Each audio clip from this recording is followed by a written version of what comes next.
आंखौ निमाहा होदो बिलि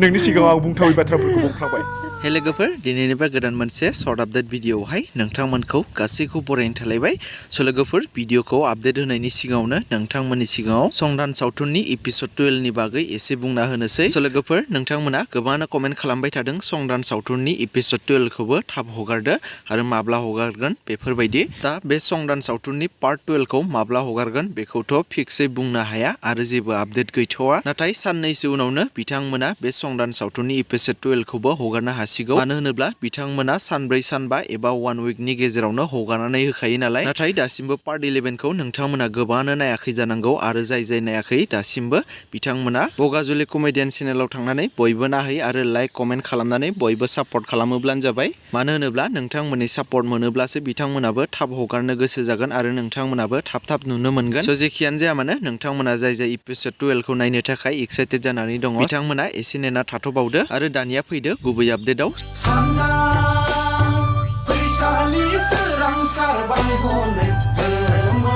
स' लोगोफोर बैसागुआथ' जोबनानै थांबायानो थेवब्लाबो बे भिडिअनि सोमोन्दै नोंथांमोननि सिगाङाव सुंद'यै फोरमायनानै होनोसै आरो आं सिगाङावनो आपडेट होनानै होनो सानब्लाबो होनाय जायासै स' लोगोफोर सारअन्थाइ प्रडाक्सन बेनारनिफ्राय रिलिज जानानै थांनाय गंगोनानि रिंनाय बे बैसागु मिउजिक भिडिअखौ जानांगौ नोंथांमोना गोबाङानो नायखांखाबाय थेवब्लाबो आं बुंनो साननाया बेसो बे गंगोना रिंनाय मिउजिक भिडिअखौ रिलिज खालामनाया दिनैजों 10 डेज जाबाय लोगोफोर एबा 10 डेज बारबायानो नाथाय बे मिउजिक भिडिअखौ जानांगौ गोबाङानो नायदोंबो आरो गोबाङानो दासिमबो नायाखै जायनि थाखाय बे मिउजिक भिडिअआ 4,53,000 भिउसल' थांदों दासिमाव दा माखासे गुबुन मिउजिक भिडिअखौ नोंथांमोना जेरैबायदि नायनानै 1 मिलियन 2 मिलियन भिउस थांहोयो थिग बेबायदिनो आंनि मोनसे रिक्वेस्ट नोंथांमोना सोरबाफोर बे गंगोना रिंनाय मिउजिक भिडिअखौबो सोरबाफोर दासिमबो नायाखैब्ला थांनानै बयबो सारअन्थाइ प्रडाक्सन चेनेलाव थांनानै नायहैब्लानो जाबाय आरो जोंनि माखासे मानसिफोरा माखासे गोबांथार गाज्रि भिडिअफोरखौसो नायनानै सापर्ट खालामो नाथाय बेफोरबायदि मोजां भिडिअखौ गोबाङानो नाया मानो होनोब्ला बे मिउजिक भिडिअआ ओरैबायदि मोजां जादों बेवहाय माखासे बर' हारिमुनि माखासे समायना रमायना